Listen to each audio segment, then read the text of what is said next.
Theo như lời đồn đoán của mạng xã hội, sáng ngày 21 tháng 3, chàng trai sinh năm 2K4. Một nụ cười của anh ta đã làm hàng trăm cô gái mê mẩn. Anh ta cười một phát hàng tỷ cô gái ngất xỉu và được đưa đi cấp cứu. Theo như suy nghĩ của nhà khoa học, phải đi phẫu thuật khuôn mặt anh này, làm xấu hơn như trong hình. Hiện giờ mọi người đang xôn xao về anh chàng đẹp trai này. Facebook của anh ta đang được nhiều sự quan tâm của mọi người. Người có chồng cũng bỏ chồng định đi theo anh. Quá sức. Ở nhà thì cãi mẹ, cãi cha. Ra ngoài xã hội thì một dạ hai vâng. Ở nhà thì chẳng chịu đỡ đần.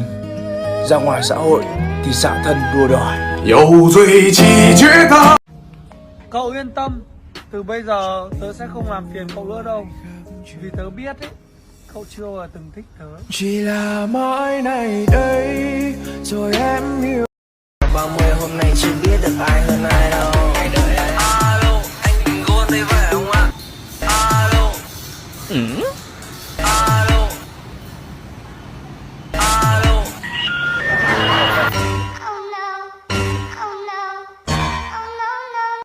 Đường tao đi có quý nhân phù trợ. Việc tao làm có quỷ giữ bảo kê. Là đàn ông, việc gì phải sợ vợ. Alo vợ, 10 phút nữa anh về. Ôi giời ơi! Quên sao được tháng ngày đau khổ. Kẻ thì bỏ mặt, người thì cười khinh. Mình chỉ là kẻ đơn phương, hết lòng hết dạ đi thương một người. Cuộc đời giờ khóc giờ cười, người chỉ cảm động chứ người không thương.